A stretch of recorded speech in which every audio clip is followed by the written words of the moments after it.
तुम तीनों नीचे आ जाओ, बाकी काम बाद में, पहले क्रॉकरी धुलवा दो फिर खाना खाएंगे। अबू बाहर से खाना ले आए। हम सब बैठकर हंसी मजाक करते हुए खाना खा रहे थे। माहौल बिल्कुल नॉर्मल, किसी को कोई अजीब चीज महसूस नहीं हुई। खाने के बाद बड़ी बहन ने कहा, आओ मेरे कमरे में, बड़ा है, पार्टी करते। हम तीनों उसके कमरे में चले गए। एलईडी पर हॉरर मूवी चल रही थी। हम हंस रहे थे, डर भी रहे, लेकिन वो फिल्मी डर था। कुछ देर बाद मेरी दूसरी बहन ने कहा, मैं अपने कमरे में जा रही हूँ, मुझे पढ़ना है। हमने उसे छेड़ा, फिर वो चली गई। लेकिन तकरीबन 20-25 मिनट गुजरे होंगे, अचानक दरवाजा जोर से खुला। वो भागती हुई अंदर आई, सांस तेज, आंखें फैली हुई। हमने पूछा, क्या हुआ? वो सिर्फ इतना बोली, कुछ है। हमने हंसकर कहा, क्या है? जिन है क्या? वो संजीदा थी, चलो मेरे साथ। हम उसके कमरे में गए। कमरा बिल्कुल नॉर्मल था, कोई चीज हिली हुई नहीं थी, कोई साया नहीं, कुछ भी नहीं। वो हमें खिड़की के पास ले गई। ये खिड़की घर के पिछली तरफ थी और वहां से कब्रिस्तान साफ नजर आ रहा था। हम सब चंद लम्हे खामोश रहे। पहली बार अजीब सा लगा। वो बोली, कोई रो रहा था। हमने कहा, ये कब्रिस्तान है, लोग रोते भी हैं, तुम ज्यादा सोच रही हो। वो सर हिलाती रही, नहीं ये अलग था, जैसे कोई करीब से रो रहा। हमने उसकी बात को संजीदा नहीं लिया। रात गुजर गई। हम नाश्ते पर बैठे थे। उसकी बात मम्मा को बता रहे थे और हंस रहे थे। भाई ने कहा, इसे टेंशन चाहिए, डरा रही है सबको।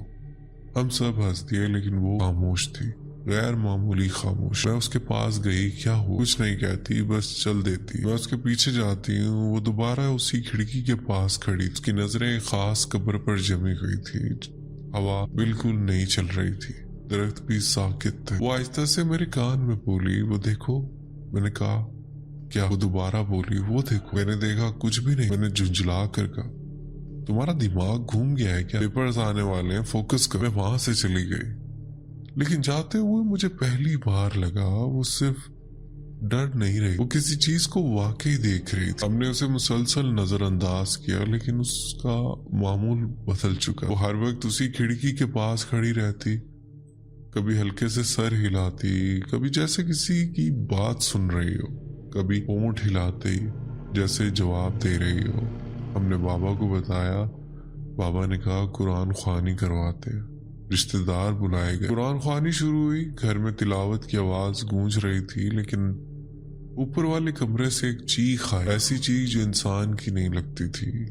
हम सब दौड़ कर ऊपर गए। वो कमरे के बीच खड़ी थी, उसके हाथ में कैंची थी, उसने अपने बाल काट दिए थे। वो चीख रही थी। बाबा आगे बढ़े। उसने बाबा को धक्का दिया और दोहरी आवाज में कहा, तूने क्या किया? ये आवाज उसकी नहीं थी। फिर वो बेहोश हो गए। उसके बाद घर का माहौल मुकम्मल बदल गया था। रिश्तेदारों के चेहरों पर खौफ था। कुछ ने कहा शायद हिस्टीरिया है, कुछ ने नजरें चुरा ली, कुछ ने आहिस्ता से कहा, नया घर है, कभी कभी ऐसा हो जाता है। लेकिन हम जानते थे नॉर्मल नहीं था। वो बेहोश थी, उसके बाल कटे हुए फर्श पर पड़े थे, उसका चेहरा सफेद पड़ा हुआ था, आंखों के नीचे स्याह हल्के, जैसे कई रातों से सोई ना। हमने उसे बिस्तर पर लिटाया, लेकिन वो होश में नहीं आ रहे। घर के अंदर अजीब सी खामोशी थी। वही घर जो चंद दिन पहले हंसी से भरा हुआ था, अब जैसे सांस रोके खड़ा था। बाबा ने आहिस्ता से कहा, मैं अपने दोस्त को फोन करता हूँ, वो एक मौलाना को जानता है। मम्मा की आंखों में आंसू थे, बस मेरी बेटी ठीक हो जाए। बाबा ने नंबर मिलाया। मौलाना ने बात सुनी और कहा, मैं भी नहीं आ सकता, 2 दिन बाद। अभी सब इससे दूर रहे, कोई इससे बात ना करे। वो 2 दिन हम कभी नहीं भूल सके। वो कभी अचानक उठकर बैठ जाती, कभी छत को घूरती रहती, कभी खिड़की की तरफ देखकर मुस्कुराती, और सबसे ज्यादा खौफनाक बात, वो अब भी उस कब्र की तरफ देखती थी। मैंने एक बार हिम्मत करके उससे कहा, तुम क्या देखती हो वहां? वो आहिस्ता से बोली, वो मुझे देख रहा। मैंने पूछा, कौन? वो खामोश हो गई। उसकी आंखें बदल जाती थी, जैसे अंदर कोई और बैठा। हम सब उसे फासले पर रहने लगे। भाई भी परेशान था, लेकिन हम सब मौलाना का इंतजार कर रहे थे। 2 दिन बाद दोपहर के करीब दरवाजे की घंटी बजी। मौलाना अंदर आए, दरमियानी उम्र, खामोश तबीयत। आंखों में अजीब संजीदगी। उन्होंने घर में कदम रखा और अचानक रुक गए। चंद सेकंड बस दीवारों को देखते रहे जैसे कुछ सुन रहे हो, और फिर उन्होंने कहा, अपने बेटे को यहाँ से भेज दें। घर में एक लम्हे की खामोशी छा गई। बाबा ने बगैर सवाल के भाई को दोस्त के घर भेज दिया। घर में हम 3 लड़कियां, मामा और बाबा थे। मौलाना ने सीधा मुझसे पूछा, खिड़की कहाँ है? मैं चौंक गई। मैंने कहा, आपको कैसे पता? उन्होंने जवाब नहीं दिया। मैं उन्हें ऊपर ले गई। वही खिड़की, वही कब्रिस्तान। मैंने वो कब्र दिखाई जिसे मेरी बहन घूरती रहती थी। मौलाना काफी देर तक खामोश खड़े रहे, फिर आहिस्ता से बोले, ये कब्र नई नहीं है, लेकिन इसमें जो है वो पुरसुकून नहीं है। मेरे जिस्म में सनसनी दौड़ गई।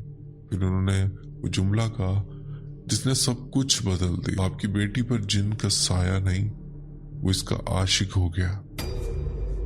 मम्मा के मुंह से चीख निकली। बाबा की आंखों में आंसू आ गए। मैं साकित खड़ी। मौलाना उसके कमरे में दाखिल हुए। वो बिस्तर पर बैठी थी, लेकिन जैसे ही मौलाना अंदर आए उसने सर उठाया।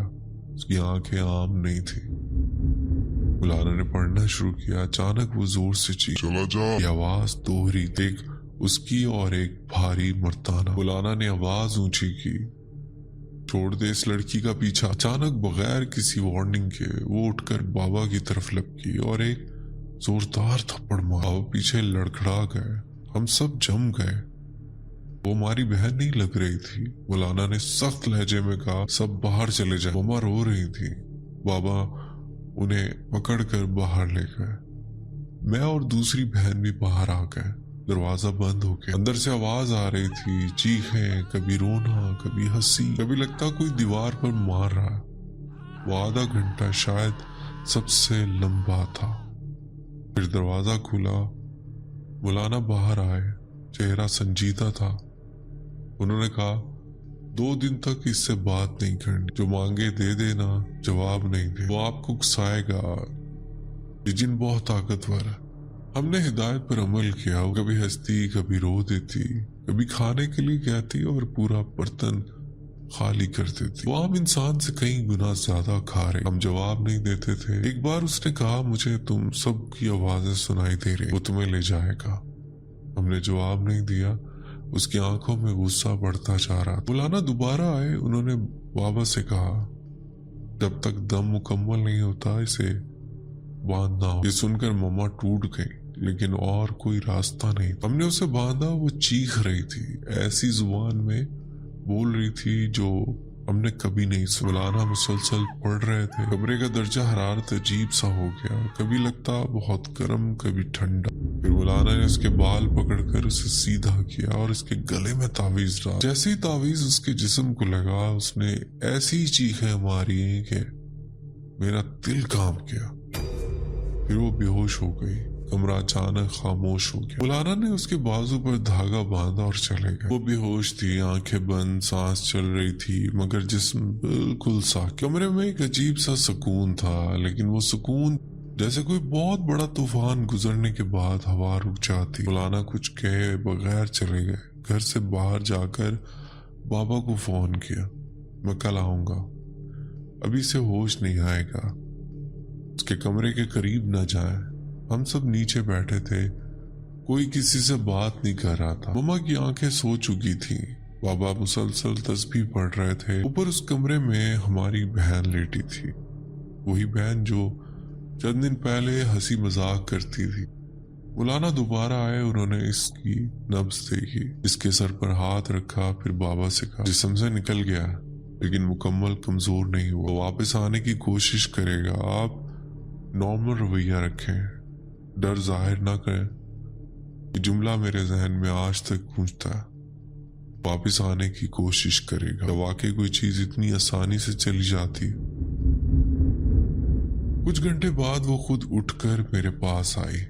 उसकी आवाज आम थी, मुझे भूख लग रही है और मुझे नहाना। मैंने उसे गौर से देखा। चेहरा थका हुआ था, आंखें सूजी हुई थी, लेकिन वो वही लग रही। मैंने कहा, मैं खाना बना देती हूँ, तुम नहा लो। बाथरूम में चली गई। पानी की आवाज आ रही थी। मुझे डर था कि कहीं वो अंदर से चीख ना मारे, लेकिन कुछ नहीं हुआ। वो बाहर आई, बाल गीले थे, चेहरा साफ, और कहने लगी, खाना बन गया। मैंने कहा हाँ खा लो। वो बैठकर खाने लगे, लेकिन खाते हुए उसके हाथ हल्के कांप रहे थे, जैसे मोबाइल